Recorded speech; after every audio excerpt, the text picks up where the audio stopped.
Halo rekan-rekan semua, kembali bersama saya Maria Paramasi dalam video pembelajaran pengukuran kinerja dan analisis. Topik yang akan kita bahas hari ini yaitu mengenai laporan keuangan, arus kas, dan juga pajak. Setelah mempelajari topik ini, diharapkan peserta mampu menjelaskan mengenai alat kelembagaan keuangan, dasar ilmu ekonomi, dan juga akuntansi. Rekan-rekan sekalian, laporan keuangan merupakan salah satu komponen penting dalam sebuah bisnis. Laporan keuangan merupakan sarana komunikasi informasi terkait perkembangan perusahaan bagi pihak-pihak yang berkepentingan seperti manajemen, investor, pemerintah, masyarakat, dan juga pemangku kepentingan lainnya. Tentunya pembuatan laporan keuangan harus memenuhi standar akuntansi yang telah ditetapkan, yaitu Generally Accepted Accounting Principle atau kalau di Indonesia berdasarkan PSAK. Nah, rekan-rekan, ada 4 komponen laporan keuangan yang biasanya dibuat oleh perusahaan. Yang pertama, laporan posisi keuangan yang berisi tentang kondisi keuangan perusahaan, yaitu aset, kemudian liabilitas, dan ekuitas perusahaan. Total aset itu rumusnya adalah total liabilitas ditambah dengan total ekuitas. Selanjutnya adalah laporan laba rugi yang berisi seluruh pendapatan dan beban atau biaya-biaya yang dikeluarkan perusahaan. Laporan ini memberikan gambaran terkait dengan keuntungan atau kerugian perusahaan. Teman-teman bisa menghitung laba atau rugi perusahaan dengan cara mengurangi pendapatan dengan beban yang dikeluarkan oleh perusahaan. Selanjutnya adalah laporan laba ditahan atau juga laporan perubahan modal. Nah, di sini berisi tentang mengenai saldo laba ditahan perusahaan atau laba bersih ataupun kerugian yang dialami perusahaan yang didapatkan dari laporan laba rugi serta dividen yang dibagikan kepada pemegang saham. Kemudian yang selanjutnya adalah laporan arus kas.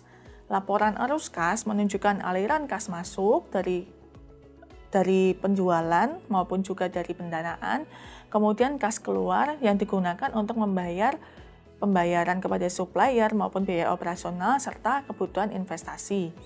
Laporan arus kas terdiri dari 3 macam aktivitas, yaitu arus kas dari aktivitas operasi yang berisi mengenai kas masuk dan kas keluar untuk aktivitas operasional perusahaan, lalu aktivitas investasi yang berisi kas masuk dan keluar oleh aktivitas investasi perusahaan atau pembelian aset, lalu yang ketiga adalah aktivitas pendanaan.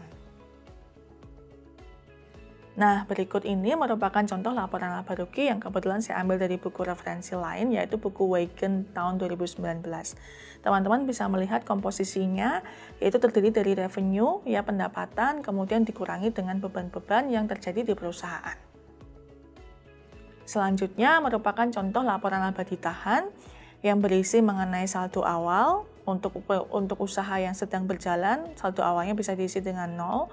Kemudian ditambahkan laba bersih yang didapat dari laporan laba rugi sebelumnya, lalu dikurangi dengan pembagian dividen. Ketemulah saldo laba di akhir periode atau laba ditahan di akhir periode. Nah, dari laba ditahan di akhir periode dibawalah ke laporan posisi keuangan atau Statement of Financial Position. Di sini teman-teman bisa melihat ada komposisi antara aset, kemudian liabilitas dan ekuitas. Aset berisi mengenai tentang sumber-sumber resources yang dimiliki perusahaan, kemudian untuk liabilitas itu adalah kewajiban-kewajiban yang harus dibayar perusahaan, dan ekuitas ada modal saham dan juga laba ditahan yang didapat dari laporan laba ditahan yang telah dibuat sebelumnya. Lalu selanjutnya adalah laporan arus kas. Pada tampilan berikut, teman-teman silakan memperhatikan komponen-komponen yang ada dalam laporan arus kas, yaitu ada arus kas dari aktivitas operasi. Di situ terlihat bahwa perusahaan melakukan pembayaran kepada supplier, lalu kemudian untuk membiayai kebutuhan lainnya. Lalu selanjutnya adalah arus kas untuk aktivitas investasi, ya ada pembelian mesin, pembelian peralatan.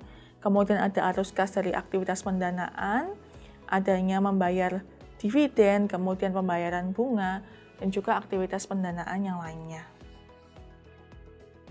Pembahasan terakhir dalam video ini adalah mengenai income tax atau pajak penghasilan.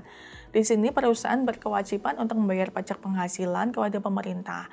Setiap negara memiliki tarifnya masing-masing. Nah, perhitungan income tax itu dihitung dari tarif yang ditetapkan oleh negara masing-masing negara dikalikan dengan penghasilan yang didapatkan dari laporan laba rugi atau income statement.